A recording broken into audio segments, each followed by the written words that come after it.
What if the biggest shoe company in the world just quietly told its #1 player that she's not the priority anymore? Not with a press release, not with a phone call, but with a handwritten note tucked into a hair ribbon for someone ranked 40 spots below her? By the end of this, you're going to understand exactly why that ribbon mattered more than any trophy handed out this year. 2 women, 1 sponsor, and a decision being made in real time about who actually gets to be the face of a billion-dollar brand. Nadia Vyerkova has been the #1 ranked player in the world for 18 months.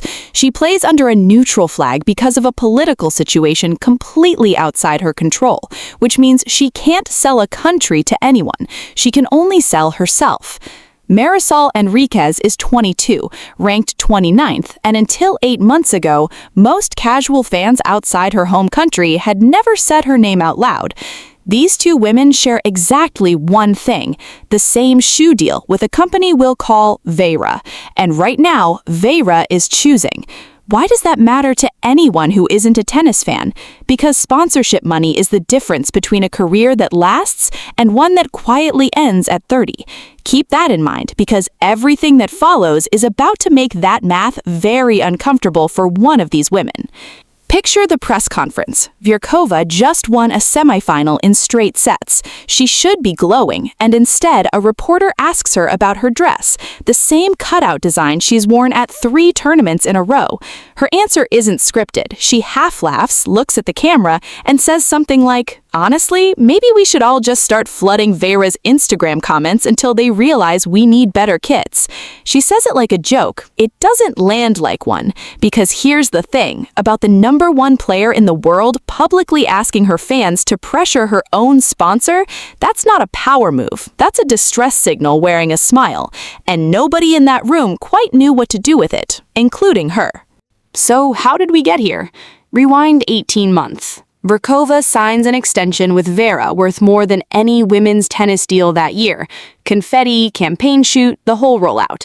She's the face of the brand's next 3 years, or so everyone assumed. For a while, that assumption holds. She's on billboards in 4 countries. Her signature dress, sharp angles, a color-blocked cutout across the back, becomes the thing junior players try to copy at their own club tournaments. There's a kind of magic in being first, in being the one a brand builds an entire look around. Doesn't it feel different watching someone at the absolute peak, knowing a shoe company basically built a design language around her body and her game? That's where Vyerkova sat for most of last year. Meanwhile, 400 miles away and 4 rungs down the rankings ladder, Enriquez is grinding through qualifiers most networks don't even bother televising. She loses in the second round of a small clay event and posts something quiet and a little bit devastated on her personal account. No brand mentions, no sponsors tagged, just a young woman being honest about how much a loss stings. Nobody at Vera responds. Nobody at Vera is even watching yet. That's the whole point of an origin story. It has to start small enough that you don't see the ending coming. Now the first real event, the one that actually cracks this thing open. It's a Tuesday afternoon at a mid-tier grass tournament, the kind of event that barely gets a highlight package. Enriquez walks out for her first round match wearing something nobody's seen from her before, a small custom accessory clipped into her hair, a white flower stitched in fabric, designed specifically to work within an all-white dress code. It's subtle. Most viewers watching casually wouldn't clock it as anything more than a styling choice. But it's not a styling choice. It's Vera's design team, quietly, without a press release, building something specifically for her. A flower that happens to be the national flower of her home country. Attached to the accessory, tucked where only she and her team would see it at first, is a small handwritten note, not corporate copy, something that reads like it was translated with actual care, something about roots and patience and a harvest that's still coming. Read that back. A multinational shoe company took the time to write something in a language that isn't English for a player who, at that point, had never won a tour-level title. Why would they bother? Because somebody in that building had already run the numbers on a market Vyerkova, playing under a neutral flag, could never unlock for them. Enriquez wins that first-round match. Nobody outside her home country notices. Yet. But here's where it gets messy for Virkova, and this is the moment the whole story turns from quiet to loud. Weeks later, at a different major, Virkova's signature dress, the one she thought was hers, the one built around her specifically, shows up on court on someone else entirely. Not a rival, not a headline name, an unranked player nobody was tracking wearing an almost identical silhouette in the same colorway. It's not a knockoff, it's the same design, licensed out, worn by someone with zero connection to the campaign that made it famous. Imagine building your entire public identity around one look, only to watch it walk past you on a stranger's body in the exact same week you're trying to defend a title. That's not bad luck. That's a company signaling quietly that the exclusivity she assumed she had was never actually written into the contract. She says nothing publicly about it, but you don't need a quote to read a room like that. The reaction online is fast and it's not kind to her. Fans start pulling up screenshots, side by side, her outfit and the other player's outfit, practically identical. A few sports commentary accounts run pieces with headlines like, "Does Virkova actually have an exclusive deal or just a popular one?"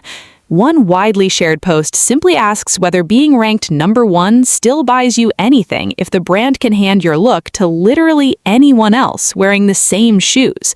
Meanwhile, smaller accounts, mostly fans from Enriquez's home country, start posting screenshots of that hair accessory from weeks earlier, the one almost nobody covered internationally. They'd noticed. They'd been noticing for a while, actually, saying to each other online that something felt different about how Vera was treating her, long before any major outlet picked it up. Doesn't it always work that way? The people closest to a story see it coming months before it becomes a headline. Then the second escalation lands, and this one's bigger. Virkova loses early at a major tournament everyone expected her to at least reach the semifinals of. Bad result, tough draw, nothing scandalous on its own, except the same week, Enriquez, now ranked comfortably inside the top 30 and rising, gets flown out to Vera's headquarters, full campus tour, executive meetings, and then the brand's main global account posts a photo of her on site, captioned entirely in her native language, thanking her for the visit. Not a translated caption underneath, the whole thing in her language, from the company's largest and most watched account. For context, the last time that brand's marketing arm did anything like that for a tennis player was years earlier, for someone who was already a multiple Grand Slam champion and global icon. Now they're doing it for a 22-year-old who hasn't won a major yet. That's not brand support, that's a bet. A very specific, very expensive bet on where the next chunk of the tennis market actually lives. And a few days after that, Enriquez flies home and gets a formal reception from a senior government official in her country, not as an athlete attending a nice event, but as someone the entire nation is now watching. When was the last time you saw a top 30 player treated like a head of state walking off a plane? So naturally, doubt creeps in. Is this actually the story it looks like, or are we all reading way too much into a hair accessory and one Instagram caption? A well-known sports outlet actually published something skeptical around this exact period, arguing that Virkova's entire tennis roster strategy outside its one true global superstar had been, in their words, uninspired for years, implying that maybe Enriquez wasn't a strategic pivot at all, just a temporary, press-friendly moment that would fade the second she lost a big match. And that outlet had a point worth taking seriously. Companies flirt with rising stars all the time and quietly drop them the moment the results dry up. Maybe this was never about Enriquez specifically. Maybe it was just good timing, a marketing team looking busy, nothing more permanent than a single product cycle. That's a fair question to sit with for a second, doesn't it? Because if it's true, then Virkova has nothing to actually worry about. She just had one bad tournament and one licensing mix-up, and the noise dies down in a month. Except that's not how it played out. Enriquez gave an interview not long after that skeptical piece ran, and what she said quietly undercut the entire temporary moment theory. Paraphrasing her, she basically said that for most of her career, she assumed brands only cared about rankings and trophies, and that it took her a long time to realize a company could actually care about where she was from, not just how she performed. That the note in that hair accessory was the first time in her career a sponsor made her feel like more than a stat line. She wasn't defensive, she wasn't gloating, she just sounded like someone who'd finally been seen. And that's the kind of quote that ends an argument, because you can't fake that particular tone of relief in an athlete's voice. So what does all of this actually mean, stepping all the way back? It was never really about Virkova doing anything wrong. She's still an elite competitor, still capable of winning majors, still genuinely one of the best to ever play the sport. What changed is what a sponsorship is actually worth in this era. Rankings used to be the entire currency. Now the currency includes language, homeland, and a story a brand can tell in a market it's never successfully cracked before. Virkova can't sell a flag she doesn't play under. Enriquez can sell an entire country that's been waiting decades for someone to represent them on that stage. That's not a smaller kind of value. It might actually be the bigger one now. So here's the question I'll leave you with. If you had to bet your own money on which of these two athletes is still the face of that brand 3 years from now, are you betting on the #1 ranking, or are you betting on the 22-year-old who just became a nation's story? Put your answer in the comments, and if you want to see where this actually goes, you know what to do.